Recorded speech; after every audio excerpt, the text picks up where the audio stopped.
Hello, folks. November is considered to be International Men's Health Awareness Month. In this regards, talking about few common problems that aging men or men about 50 usually face is a condition called prostatic enlargement.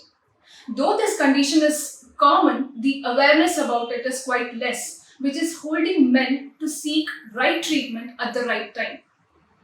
To talk about this, we have Dr. Syed Zahid Raza, a consultant urologist at Santosh Hospital, Colts Park, Bengaluru.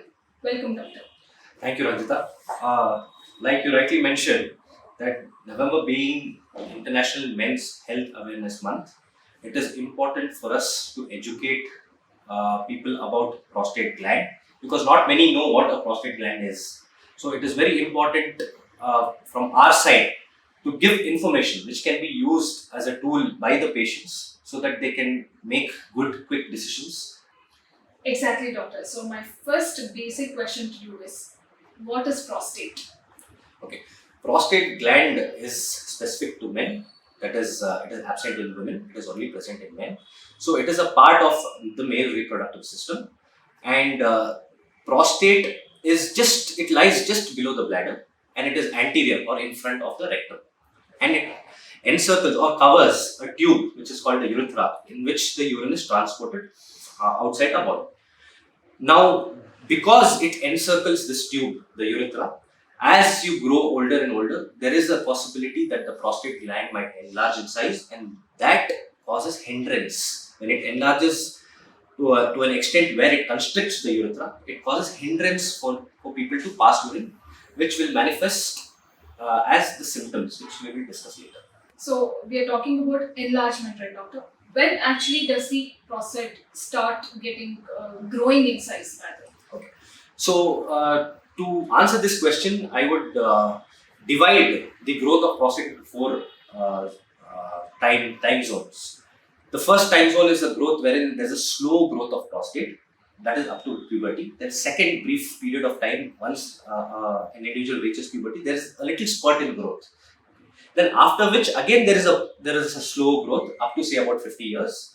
So that is the third time zone wherein there is again a constant slow growth of prostate. But after 50 years there can be a sudden enlargement in size again. Then after which it plateaus. Doctor, during our conversation about kidney stones, I remember you mentioned that kidney stones are at peak during summers. So, does season influence prostatic enlargement as well?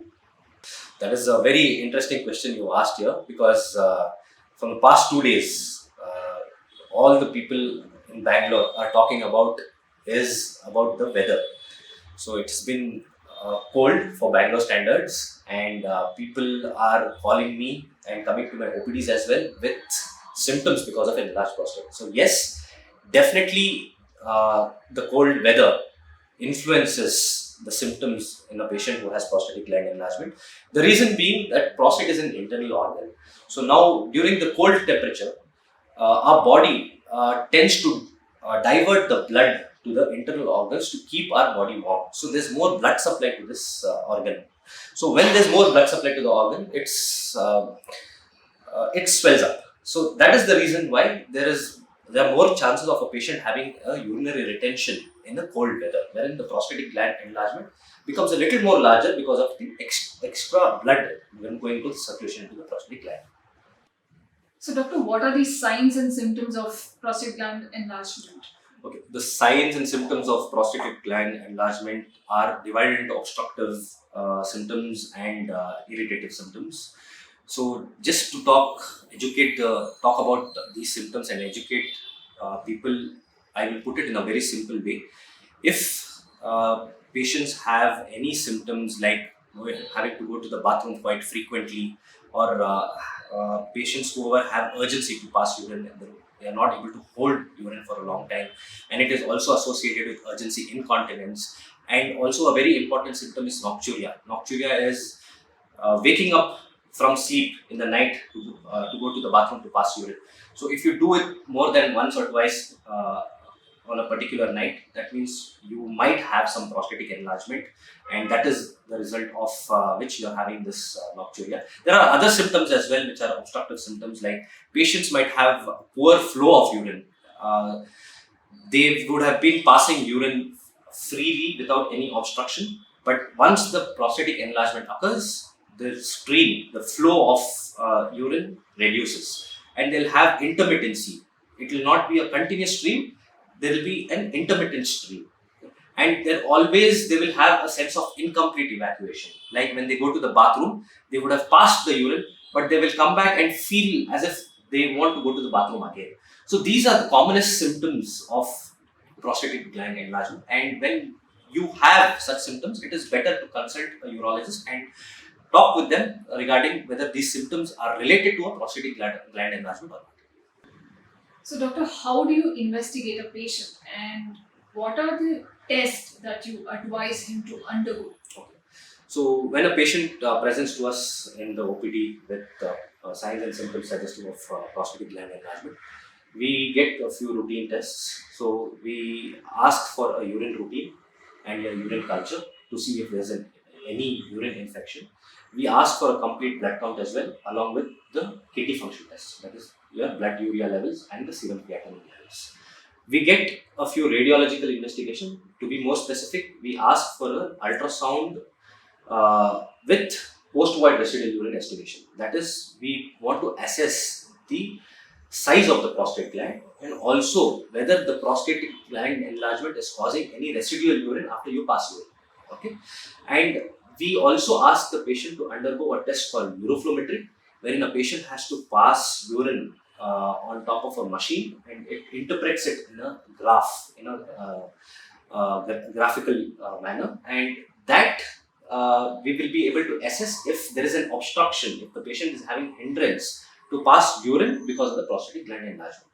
There is another blood test, serum PSA, which we do whenever it is required. So, doctor, what is serum PSA? Do you do it for all your patients, doctor? So, serum PSA is a protein. The full form of PSA is prostate specific antigen. So, it's a protein which is excreted into the circulation by the prostate. So, it's a prostate specific antigen. So, it is an organ specific protein. But what we have to understand, it is not disease specific. So, I want to educate people here that if they have a report of serum PSA being elevated, do not panic. Speak to your doctor first. It can be because of an ongoing infection. It can be because of a recent rectal examination as well. It can be because of a recent instrumentation as well. So, high PSA does not always mean that you have a prostatic cancer, but never be complacent as well. If you have elevated levels of serum PSA, please meet your urologist and have a discussion with him. Now, do I do it to all my patients is a very tricky question. Any patient who comes to my OPD with signs and symptoms of prostatic enlargement, we do a physical examination where we feel for the prostatic gland on a per rectal examination. Now, if I feel a nodule or any hardness in the prostatic gland, then I would ask the patient to get a serum PSA. Otherwise, if the prostate feels fairly benign, I do not ask for a prostate specific antigen. Doctor, what are the effects of an enlarged prostate? Okay, so once a patient has prostatic gland enlargement, other than the signs, the symptoms which we discussed, a patient can present to us even with acute urinary retention. That is, he will not be able to pass urine at all. Second, if there is urinary retention, even not acute, even chronic, patients might present to us with recurrent urinary tract infections as well.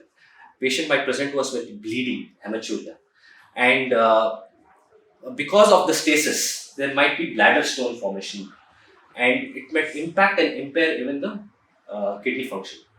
And over a period of time, because the bladder has to work overtime to overcome this obstacle to pass urine, it can become hypotonic as well, wherein it underperforms. So these are the different ways a patient can suffer because of a prostatic gland enlargement. Doctor, what are the different medical management that you prescribe for your patients? So before giving or putting the patient on any drugs, I would first advise them for lifestyle modifications. And by lifestyle modification, I mean to cut down on bladder irritants. There are certain bladder irritants which will cause overactive bladder, which will aggravate the ongoing prostatic effects due to the ongoing prostatic enlargement. The bladder irritants being tea, coffee, alcohol, cigarette smoking, all that patients need to stop. Uh, Other than that, the first drug which comes to my mind is an alpha blocker. So for small prostatic gland enlargement, we start with alpha blockers. So now alpha blocker, what it does, it relaxes the bladder neck. So it facilitates easy passage of urine.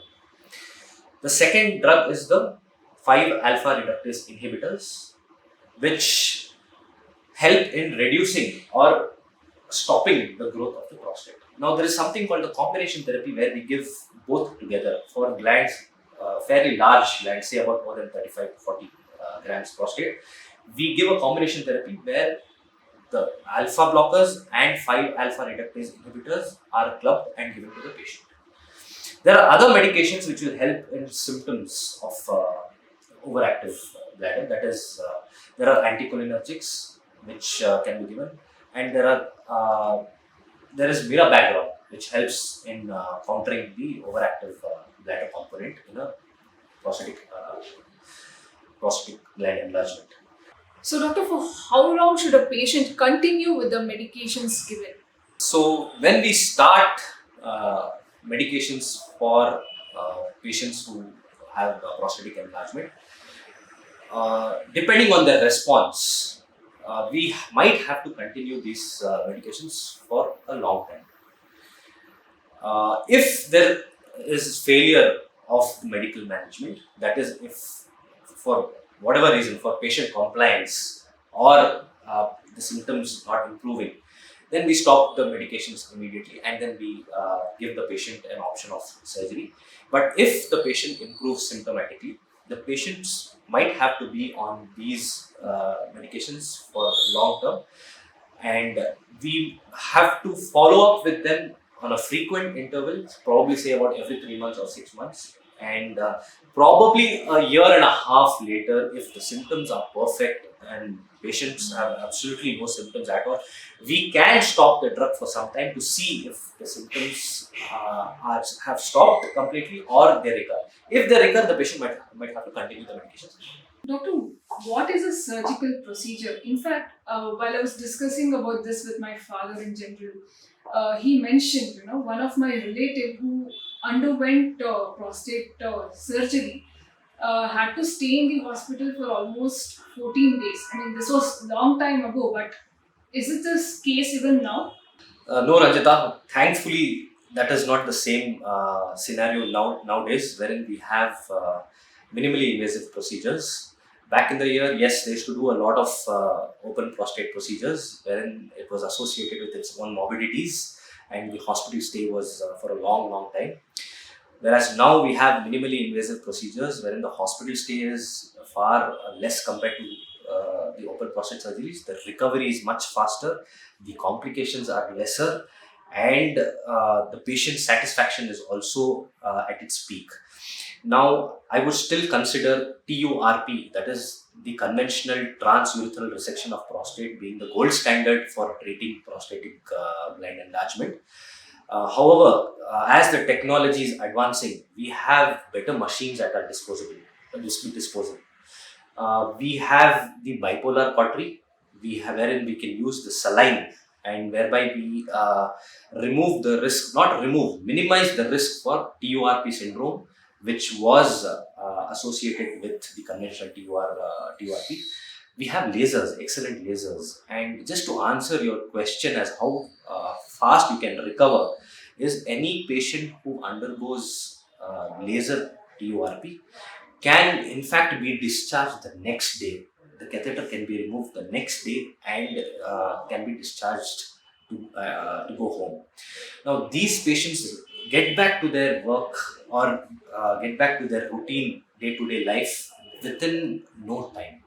So things have definitely changed from yesteryears, and we have many options in treating prostatic gland enlargement.